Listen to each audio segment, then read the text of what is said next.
ಜೈ ಭೀಮ್, ನಮೋ ಬುದ್ಧಾಯ. ಬಂಧುಗಳೇ, ನನ್ನ ಹೆಸರು ಡಾಕ್ಟರ್ ಚಿಂಬಾಬಾ ಬುದ್ಧಪ್ರಿಯ. 358 ಮೀನ್ಸ್ ತ್ರಿಸರಣ ಪಂಚಶೀಲ ಅಷ್ಟಾಂಗ ಮಾರ್ಗ. ಇವತ್ತು ಈ ವಿಡಿಯೋ ಮಾಡ್ತಿರೋ ಪ್ರಮುಖ ಉದ್ದೇಶ ಏನಂತ ಹೇಳಿದ್ರೆ, ಕಳೆದ ಒಂದು ವಾರದಿಂದ ಕೆಲವು ವಿಚಾರಗಳು ಸಾಮಾಜಿಕ ಜಾಲತಾಣಗಳಲ್ಲಿ ಅತ್ಯಂತ ವೇಗವಾಗಿ ನಮ್ಮ ಸಮುದಾಯದ ಬಗ್ಗೆ ಓಡಾಡ್ತಾ ಇದೆ, ಸಮುದಾಯದ ನಾಯಕರುಗಳ ಬಗ್ಗೆ. ಬಂಧುಗಳೇ, ನಾನು ಮೊದಲನೇದಾಗಿ ಘೋಷಣೆ ಮಾಡ್ಕೊಳ್ತಾ ಇದ್ದೀನಿ, ನಾನು ಯಾವುದೇ ರಾಜಕೀಯ ಪಕ್ಷದ ಹಿಂಬಾಲಕನಲ್ಲ. ಅಂದರೆ ಕಾಂಗ್ರೆಸ್, BJP, JDS, BSP ಇನ್ನಿತರ ಯಾವುದೇ ರಾಜಕೀಯ ಪಕ್ಷಗಳ ಹಿಂಬಾಲಕನಲ್ಲ. ಇದೊಂದು ಲೈನ್ ಅಂಡರ್ಸ್ಟ್ಯಾಂಡಿಂಗ್ ಇರಲಿ, ಅಂಡರ್ಲೈನ್ ಮಾಡಿಕೊಂಡಿರಿ. ನಾನು ಸತ್ಯದ ಮತ್ತು ಪ್ರಕೃತಿಯ ಹಾಗೂ ಸತ್ಯ ಮಾರ್ಗದಲ್ಲಿ ನಡೆಯೋರ ಹಿಂಬಾಲಕ ಅಷ್ಟೆ. ಸತ್ಯ ಅನಿಸಿದ್ರೆ ಮಾತ್ರ ದಯಮಾಡಿ ಇದನ್ನು ಗಮನದಲ್ಲಿ ಇಟ್ಕೊಳ್ಳಿ. ಇದರ ಬೇಸ್ ಮೇಲೆ ನಾನು ಏನು ಮಾತಾಡ್ತೀನಿ ಅದನ್ನು ತಾವೆಲ್ಲರೂ ಪಾಸಿಟಿವ್ ಆಗಿ ರಿಸೀವ್ ಮಾಡ್ಕೊಳ್ತೀರಾ ಅಂತ ನಂಬಿದ್ದೇನೆ. ಕಳೆದ ವಾರದಿಂದ ತುಂಬ ಹಲವಾರು ಚರ್ಚೆಗಳು ಇಡೀ ಸಾಮಾಜಿಕ ಜಾಲತಾಣಗಳಲ್ಲಿ ಚರ್ಚೆ ಆಗ್ತಾ ಇದೆ. ನಮ್ಮ ಸಮುದಾಯ, ಅದರಲ್ಲೂ ನನ್ನ ಸಮುದಾಯ ಅಂದರೆ ವಲಯ ಸಮುದಾಯದ ಬಂಧುಗಳು ಸರ್ವ ಪಕ್ಷಗಳಲ್ಲೂ ತಮ್ಮದೇ ಆದ ಸ್ಥಾನಮಾನವನ್ನು ಪಡೆಯಬೇಕು ಅನ್ನೋದು ಮುಖ್ಯ ರಾಜಕೀಯ ಅಜೆಂಡಾ. ಎಲ್ಲ ಪ್ರಜಾಪ್ರಭುತ್ವ ವ್ಯವಸ್ಥೆ ಒಳಗಡೆ ಇದ್ದೀವಿ ನಾವೆಲ್ಲ. ನಿಮಗೆ ಯಾವುದು ಪಕ್ಷ ಸೂಟೇಬಲ್ ಅಂತ ಅನಿಸುತ್ತೋ, ನಿಮಗೆ ಯಾವ ಪಕ್ಷ ನಿಮಗೆ ಮನಸ್ಸಿಗೆ ಮತ್ತು ನಮ್ಗೆ ಏನಾದರೂ ಅಚೀವ್ಮೆಂಟ್ ಮಾಡಬೇಕು ಅಂತ ಸೂಟೇಬಲ್ ಅಂತ ಅನಿಸುತ್ತೋ ಅದು ನಿಮ್ಮ ಆಯ್ಕೆ. ಪ್ರತಿಯೊಬ್ಬರದ್ದು ಸ್ವತಂತ್ರ ಆದ ಆಯ್ಕೆ. ಯಾರನ್ನೂ ಕೂಡ ಬಲವಂತವಾಗಿ ಯಾವ ಪಕ್ಷದಲ್ಲಿ ಇರಬೇಕು, ಅಲ್ಲಿರಬೇಕು, ಇಲ್ಲಿರಬೇಕು ಅಂತ ಯಾರು ಮಾಡೋಂಗಿಲ್ಲ, ನಿಮ್ಮ ಸ್ವಇಚ್ಛೆ ಅದು. ಅದಕ್ಕೆ ನಿಮಗೆ ಪ್ರಜಾಪ್ರಭುತ್ವ ವ್ಯವಸ್ಥೆಯ ಒಳಗಡೆ ಎಲ್ಲ ರಾಜಕೀಯ ನಾಯಕರುಗಳು ಒಂದು ಪಕ್ಷದಿಂದ ಮತ್ತೊಂದು ಪಕ್ಷಕ್ಕೆ, ಒಂದೊಂದು ಪಕ್ಷದಿಂದ ಎಲ್ಲ ಪಕ್ಷಗಳಿಗೂ ರೌಂಡ್ ಹೊಡೆದಿದ್ದಾರೆ. ಎಲ್ಲಿ ಅವ್ರಿಗೆ ಸೂಕ್ತವಾದ ಸ್ಥಾನಮಾನ ಸಿಗುತ್ತೋ ಆ ಪಕ್ಷಗಳಲ್ಲಿ ಹೆಚ್ಚು ದುಡಿತಾರೆ. ಇದು ವಾಸ್ತವ ಸಂಗತಿ, ಎಲ್ಲ ಪಕ್ಷಗಳಲ್ಲಿ ಇರ್ತಕ್ಕಂಥದ್ದು. ನಾನು ನನ್ನ ಸಮುದಾಯದ ಬಗ್ಗೆ ಮಾತಾಡೋಕ್ಕೆ ಇಷ್ಟಪಡ್ತೇನೆ. SC ಸಮುದಾಯ ಅಂದರೆ 101 ಜಾತಿಗಳ ಒಂದು ಪಟ್ಟಿ. SC ಅಂದರೆ ಮೊದಲು ತುಂಬ ಜನರ ತಲೆ ಒಳಗಡೆ ಇರ್ತಕ್ಕಂಥದ್ದು ವಲಯರು ಮಾದಿಗರು ಇವೆರಡೇ ಜಾತಿಗಳು ಅಂತ ತುಂಬ ಜನರ ತಲೆ ಒಳಗಡೆ ಇದೆ, ಇವಾಗಲೂ ಇದೆ. SC ಅಂದರೆ ಶೆಡ್ಯೂಲ್ಡ್ ಕ್ಯಾಸ್ಟ್, ಶೆಡ್ಯೂಲ್ಡ್ ಅಂದರೆ ಪಟ್ಟಿ, ಕ್ಯಾಸ್ಟ್ ಅಂದರೆ ಜಾತಿಗಳ ಪಟ್ಟಿ. ಒಂದು ಪಟ್ಟಿ ಮಾಡಿರ್ತಕ್ಕಂಥದ್ದು, ಹೋಟೆಲಲ್ಲಿ ಮೆನು ಇದೆಯಲ್ಲ ಆ ಥರ ಇರ್ತಕ್ಕಂಥದ್ದು. ಅಲ್ಲಿ 101 ಜಾತಿಗಳ ಪಟ್ಟಿ. ಆ 101 ಜಾತಿಗಳ ಪಟ್ಟಿಯಲ್ಲಿ ಒಂದೇ ಜಾತಿಯಿಂದ ಹಿಡಿದು 101ನೇ ಜಾತಿ ತನಕನೂ ಇದೆ. ಆ 101 ಜಾತಿಗಳ ಪಟ್ಟಿಯಲ್ಲಿ ಎಲ್ಲ ಸಮುದಾಯಕ್ಕೂ ಕೂಡ SC ಅಂತ ಕರೀತಾರೆ. ಇನ್ನೊಂದು ಪಕ್ಕದಲ್ಲೇ ಬರ್ತಕ್ಕಂಥದ್ದು ST ಸಮುದಾಯದ ಬಗ್ಗೆ ನಾನು ಮಾತಾಡೋಕ್ಕೆ ಹೋಗಲ್ಲ, ನಂತರ ಇನ್ನೊಂದು ಸಮಯ ಸಂದರ್ಭ ನೋಡಿ ಮಾತಾಡೋಣ. ನಮ್ಮದು SC ಸಮುದಾಯದ ಬಗ್ಗೆ ಮಾತ್ರ ಮಾತಾಡ್ತಿದ್ವಿ. ಇಲ್ಲಿ ಮೊದಲ ಒಂದು ಮ್ಯಾಕ್ಸಿಮಮ್ ಅಂದರೆ 5ರಿಂದ 10 ಒಂದನೇದಿಂದ ಹಿಡಿದು 10ನೇ ಜಾತಿಗಳ ತನಕ ಉಪಜಾತಿಗಳಿದೆಯಲ್ಲ, ಆ ಜಾತಿಗಳ ತನಕ ಬಾಬಾ ಸಾಹೇಬರು ಸಂವಿಧಾನ ಮಾತ್ರ ಗೊತ್ತಿದೆ. ನಾನು ಹೇಳ್ತಿರೋದೇ ಹೆಚ್ಚು. ಆ್ಯಕ್ಚುಲಿ 1ರಿಂದ 10ನೇ ಜಾತಿ ಇದೆಯಲ್ಲ ಉಪಜಾತಿಗಳು, ಆ ಜಾತಿ ತನಕ ಬಾಬಾ ಸಾಹೇಬರು ಮತ್ತು ಸಂವಿಧಾನ ಸ್ವಲ್ಪ ಗೊತ್ತಿದೆ. ಅದರಲ್ಲೂ ತುಂಬ ಹೆಚ್ಚಾಗಿ ಗೊತ್ತಾಗಿರ್ತಕ್ಕಂಥದ್ದು ಅಂದರೆ ಈ ವಲಯ ಸಮುದಾಯ, ಅದು ಬಿಟ್ಟರೆ ನೆಕ್ಸ್ಟು ಮಾದಿಗ ಸಮುದಾಯ, ಅದು ಬಿಟ್ಟರೆ ಇನ್ನೊಂದಷ್ಟು ಸಣ್ಣ ಪುಟ್ಟ ಅವ್ರಿಗೆ ಟಚ್ ಆಗಿದೆ ಅಷ್ಟೇ ಬಾಬಾ ಸಾಹೇಬರು ಮತ್ತು ಸಂವಿಧಾನ. ಮತ್ತು 10 ಆದಮೇಲೆ 11, 12, 13ರಿಂದ ಹಿಡಿದು 101 ಜಾತಿ ಇದೆಯಲ್ಲ, 101ನೇ ತನಕ ಹೋಗ್ತೀವಲ್ಲ, ಅಲ್ಲಿಗೆ ಬಾಬಾ ಸಾಹೇಬರು ಸಂವಿಧಾನ ರೀಚ್ ಆಗಿದೆ ಅಂತ ಹೇಳಿದ್ರೆ ಅಲ್ಲಲ್ಲಿ ಮಾತ್ರ ಸತ್ಯ ಅಂತ ಅನಿಸುತ್ತೆ. ಈಗ ನಮಗೆ ಸಂವಿಧಾನ ಬಂದು ನೆಕ್ಸ್ಟ್ ಇನ್ನೊಂದು 2-3 ದಿನದಲ್ಲಿ ಅಂಗೀಕಾರ ಆಗಿ ನಮಗೆ ಒಂದು 70-75 ವರ್ಷ ಹತ್ತಿರ ಆಗ್ತಾಯಿದೆ. ಸಂವಿಧಾನ ಬಂದು 50ನೇ ಇಸ್ವಿಯಲ್ಲಿ ಜಾರಿ ಆಯಿತು. ಈಗ 75 ವರ್ಷ ಕಳೆದು 76ನೇ ವರ್ಷಕ್ಕೆ ಕಾಲಿಡ್ತಾಯಿದ್ದೀವಿ ನಾವು. ಈ ಸಂದರ್ಭದಲ್ಲಿ 101 ಜಾತಿಗೆ ಸಂವಿಧಾನ ಗೊತ್ತಿದೆಯಾ, ರೀಚ್ ಆಗಿದೆಯಾ? ಬಾಬಾ ಸಾಹೇಬರು ರೀಚ್ ಆಗಿದ್ದಾರಾ? ಆ ರೀಚ್ ಆಗದೆ ಇರಬೇಕಾದ್ರೆ ಕಾರಣ ಏನು? ಇವನ್ನೆಲ್ಲ ತುಂಬ ಯಾರ್ಯಾರು ಸಂವಿಧಾನ ತಜ್ಞರಿದ್ದೀರಾ, ಯಾರ್ಯಾರು ಪ್ರಗತಿಪರರು ಅಂತಿದ್ದೀರಾ, ಬುದ್ಧಿಜೀವಿಗಳು ಅಂತಿದ್ದೀರಾ, ಇವರೆಲ್ಲ ಸೂಕ್ಷ್ಮವಾಗಿ ಇದನ್ನು ಗಮನಿಸಬೇಕನ್ನ.